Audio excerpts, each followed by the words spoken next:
Hello and welcome back to the Calm and Connected podcast. I'm your host Janine Halloran, and on today's episode I get a chance to talk with Maureen Healy, who is the author of the Happiness Workbook for kids, but she's also written some other books. She's written The Emotionally Healthy Child, and she also writes a popular blog on Psychology Today. She actually is also a sought-after speaker and leader who is also focused on children's emotional health. She actually also appeared in PBS's This Emotional Life, which is one of my favorite documentary series, just focused on helping us understand the emotional life of ourselves. So I'm so pleased that I got a chance to talk with her, and really we dug into a lot of helping kids understanding their emotions and understanding that emotions are temporary and not defining who they are. And so I hope you enjoy our conversation. Oh my goodness. Hello and welcome to the podcast, Maureen. Thanks for having me. I am so excited to have you here because I am wanting to share your new book, The Happiness Workbook for Kids. I got a chance to review it. And I just wanted to let people hear a little bit about like who you are and what brought you to this work. Why'd you write a happiness workbook for kids? That's a great question. My background is children's emotional health. So I've written other books, Growing Happy Kids, The Emotionally Healthy Child. And this is sort of the translation from The Emotionally Healthy Child, that book. So it's all the ideas that parents and teachers and professionals read. This is like direct to children so that they can understand their emotions and they can make better choices with them and express them more constructively. So we all sort of start out with slamming the doors and screaming and crying, and that's normal and natural, but how do we do that? How can we do it differently? And the piece of the puzzle that I didn't really see being talked about was how emotions work. So I begin to share how emotions work so kids can kind of get that emotional knowledge of, oh, that's how emotions work, and that I'm not my emotions, I'm just experiencing them, and then I can make better choices with them. And then ultimately, not only do we want to become resilient, but we want to point in the direction of happier. That doesn't mean that every day is like unicorns and butterflies, but we want to be like, okay, well, which direction will I find relief? Will I feel a little bit better than before in this direction? And of course, as adults, we want children to have the deepest sense of happiness for as long as they can have it, to develop like helping others and not just temporary. So that's why I wrote the book. I think that's incredible. And when I was reading it, one of the things that did strike me is like this understanding of feelings are temporary. They're just sort of like passing through you. It doesn't define who you are. Like you're not an angry kid. You're just feeling some anger at this moment and it will pass. And how do you deal with that in that moment, right? Like how do you sort of allow that to be and be okay with that and like be able to make some healthy choices as you're feeling that feeling, because that feeling is okay. And then how do we like walk through that and go on to the next thing and wait for the next emotion to come on through? So I think you're right. It's not something that's talked about enough. That it does really seem like there's also this dichotomy of like good versus bad feelings, or like you're not supposed to feel anything. Do you want to say anything about that? Yeah. And I wrote in my prior book, The Emotionally Healthy Child, that there are no bad emotions. It's just emotions simply point inside to what you're experiencing. So it could be, I talk about more of like challenging feelings, which is more the negative, or helpful feelings, which is more the positive. So it's like learning how to turn up the positive and handle the challenging or negative feelings constructively, because no feelings are bad. They're all just saying, hey, this is what's happening right now. And it's like a road sign, right? It's like, do I want to go more down that way or do I want to go that way? And it's learning how to stop where you are and turn the boat around, right? You know what I mean? So let's not put an anchor under the clouds and lightning and thunder. It's like, how do we pass through a difficulty? And I think for children, as well as adults, we all have these experiences, but it's practice, right? It's like skill. It's like, I didn't get it right today. Maybe I'll get it right tomorrow, or I need to do this again. Maybe, or I got a little bit better. I had a little breakthrough. So it's like little by little. I think sometimes we expect like, just fix this, just work it out. Like, you know what I mean? But change takes a little time. And it's like there's a wonderful quote that I love: infinite patience produces immediate results. So it's like, we need to like have this patience, which is hard. I mean, when I'm driving, I'm like, why is the person going 5 miles an hour? So I get it. But the more patience that we have in helping someone keep course correcting and building a skill and using a strategy, before you know it, they're actually making a breakthrough. Right. I think that patience piece is so key for people who are working with kids, for people who are living with kids. It can be frustrating as the adult to like sit Mhm. and do the same thing or say the same thing over and over again. Think about trying Over to and introduce, over and right, over. over and over and over Like again. every day we go to school. Every day. Well, and I remember being a therapist in the school, and like the kid would come in and we'd talk about, okay, well, what are our choices that we're going to make at the playground today? And we'd role play and we'd do all the things and we'd like be in a group. And then like 10 minutes later, they'd come back in and I'd be like, hello. How are you? Things did not go well, did they? Because you are here and there's an angry adult behind you. So I figure we need to maybe continue to do that work. But I think your point about patience is so key, is that it's making those baby steps. Like if the something is happening and it lasts 45 minutes instead of 60 minutes, right? Mhm, That's mhm, progress. Does that mean that that 45 minutes was super pleasant? No, it wasn't, but it was shorter.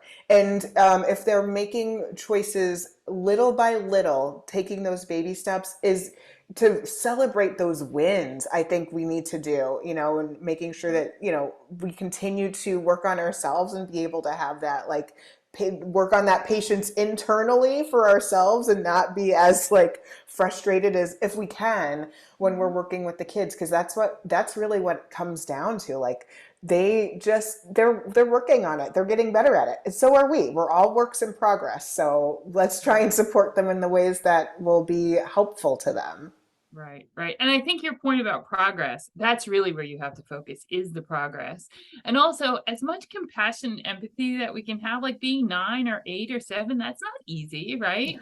If you're if your brain isn't fully developed version 1 till about 26 or mid to early 20s, age 8 or 9 is like really young in brain development. So they're literally working on creating those pathways to make those better choices. So I think when I think about the science of it, that's helpful to me too. Like, I can't expect this person to be a fully formed human yet. Like, even though sometimes kids present as like these wise old souls, and then they do something ridiculous. So it's like a paradox sometimes. So it's like learning how to appreciate who they are at what stage they are, I think is helpful too.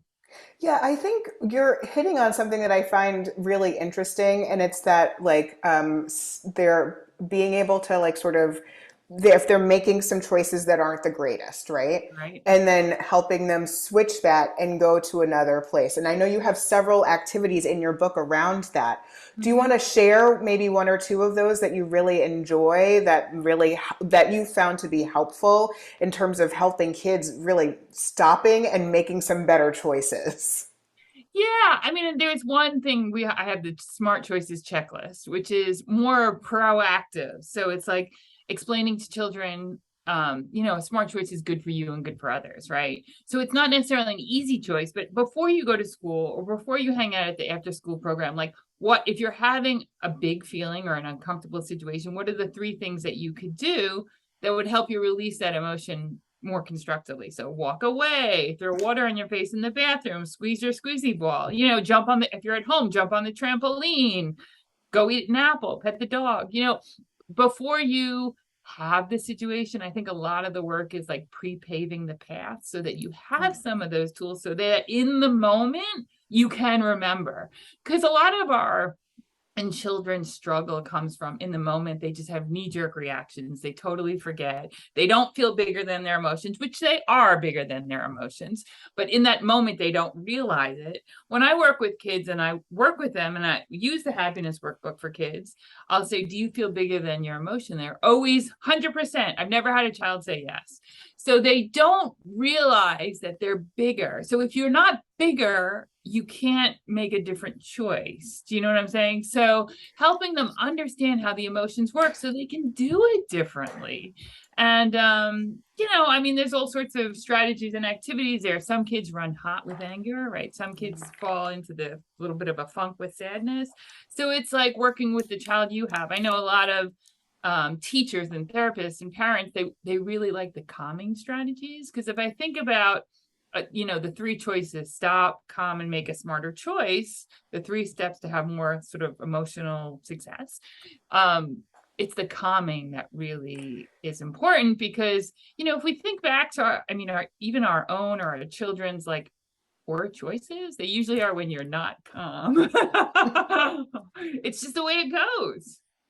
Yeah, absolutely. It's that calming piece is so key. And I think, the pre-practice, the pre-gaming really is like when you are trying to make a plan before you get into that situation is huge when it comes to being able to make a better choice. If you like, they can't hear you when they're in that like big overwhelmed mode, right? So it's Mhm. too late then. It's too late for them then. But if you've got them when they're calm and you can talk about it and can plan it, you can make a plan, you can have something written out, you can have some visuals, whatever is going to make it easier for them to then utilize it in the moment. It's that it's that knee jerk, right? It's like the Mhm. knee jerk Mhm. reaction is the hardest to like sort of stop and get it go make a better choice. But I love that you talk through that in the book, and I love that you also have other things, like there's a whole story about like you have a ripple effect, like Mhm. your behavior affects other people, which is Mhm. real something that I don't think everybody thinks about, even adults. Mhm. Like you don't think about it, but it really does. It makes an impact. And so to think about like what's my positive ripple versus like what's a ripple that's going to make people feel uncomfortable or unhappy. Mhm. Mhm. Yeah, absolutely. And I mean, we all know that, like, these are lifelong skills. It's not like third grade or second grade. We check the Yeah. box. Okay, we fixed the anger thing. And then it comes up again in fourth grade. It's like these are just tools, like going to the gym, building these muscles and using. And I love the idea with the calming because, for example, a family I work with, they created a what we called a peace corner, but like a calm down corner. And then it was so funny because then the kids really, took it to heart and went there and played with their things when they need to de-escalate. And then when they saw the parents, they're like, Mom, you need time in the calm down corner, because it's true. It becomes a family thing. It's not like Right. it's not me versus you. It's like we're all in it together. Yes, and I love that the family work that can happen around just being able to address like how do you deal with challenging emotions throughout your day. And it's always interesting after working with families when they're like, "Oh, the parents are like, I think I need to work on me too." And I'm like, "Yep, you do. You do." Like, and like just like I did when I realized that, I my challenging emotions were like impacting how I was parenting my children. Like it made a difference. So it's like there's nothing like parenthood to sort of like shadow. Amplify, right? Yeah, Amplify. exactly. It amplifies the things that you need to continue to work on, and that we're all, as I again, works in progress. But I love you are bigger than your emotions. I Mm-hmm. think that statement is so powerful for Mm-hmm. kids and Mm-hmm. can really help with the resiliency. Mm-hmm. So I'm loving that. I'm loving that. Is there another strategy that you want to share, or you think maybe like teachers in the classroom? What is there one that you think that would be helpful for them that you really enjoy and want to make sure that they know about? Well, I like I mean, I'm a big fan of the breathing exercises just because I think that wherever you are, if you're alive, you have your breath. So it's not like something you have to carry or bring into the class. It's not a squeezy ball. So like I would say start with your palm like a fist, and then taking like two breaths in your nose and then one out your mouth, and then you pop one hand out, and then you do it till you have all five fingers out like an open palm. And then with a kid, you just have them repeat it like three times. I love in the classroom taking turns, having a student say, all right, it's your turn today, you get to lead everyone in an exercise, and then they become the emotional boss for the day, not of everyone, but they're like the leader. And they teach everyone, okay, breathe it in, holds it for 2, breathe it out, and then they go through till their palm is open. And then when you do that, when you come back from recess, so that everyone is on the same page and they don't have all this scattered crazy energy, which is natural to have after you've been running around kicking a ball. But you all come back, you all do this deep breathing together. You set your intention, like, let's do our best in math today, or whatever the class is. Because some kids will love the subject, some won't. But getting everyone on the same page at least like brings a level of calmness that is really helpful. That would be my advice. Yeah, and the student as teacher, I love that too, because then they get that opportunity to be like, they feel powerful when they're like, I'm going to be in charge today. And a lot of times you give kids that opportunity and they rise to the challenge. They're like, I'm in charge. I got this. I'm going to make sure that people know how to do this. And I'm going to they take it so seriously, and it's empowering for them to be able to be in that role. Oh gosh, I love this. I'm so excited that you've written this book and you've created these activities for them. So if people wanted to get your book, where would they go? growinghappykids.com is my website. You can learn more about the book there, but you can go to Amazon or wherever you purchase your books. The Happiness Workbook for Kids is available. Excellent. And one last thing, I always like to ask my podcast guests, what are the things that you do to help you re-energize and recharge yourself? This is a really good question. I feel like I should have done some homework for this. Let's see. Well, I sleep well every night. I certainly exercise a certain amount of 3 times a week, like deliberately, like it's in my calendar booked. It doesn't always happen officially, 100% not, but more often than not, I live near nature. So for me, just being out in nature and looking at the butterflies and feeding the creatures, I mean, to me, that's like a short break in the middle of the day to have a cup of tea outside and look at the butterflies. We have butterfly season right now in California, so that's exciting. It really, by the way, it really is the little things. It is the kind word. It is the nice little song. I do my best to meditate every day. Again, happen every day, not every day, but more often than not. I mean, usually when I'm more stressed out, like meaning I have more deadlines, that's when I meditate more to really get myself calm. When things are going well, I have to deliberately like, okay, put your bum in the seat and close your eyes and, just for a little bit. And before I know it, I realize, okay, this is who you really are. And that's super helpful to me because it does bring that sense of calm throughout the day. But meditation doesn't have to be closing your eyes. It could be dancing, walking, reading, journaling. I mean, any kind of thing that puts you in the flow and reconnected to you, I think is super helpful. That's my own opinion. Oh, I love that. I think you are such a role model way to be in terms of like you've got more deadlines, it's easy to do versus like when things are smooth and calm to really be intentional about it, because that is easy to be like, oh, well, never mind. I don't necessarily need to do that today. And I love your point as well about meditation. Moving meditation is phenomenal. That is my meditation, actually. Like walking, dancing in nature. That is how I am able to that's my meditation. That's what really works for me. Or chocolate. That's also fine. I like that too. Oh my gosh, it's been so much fun talking to you. I'm so excited, and I'm hoping that people will be able to pick up the Happiness Workbook for Kids and check out Growing Happy Kids. Excellent. Thank you so much. Thank you for having me.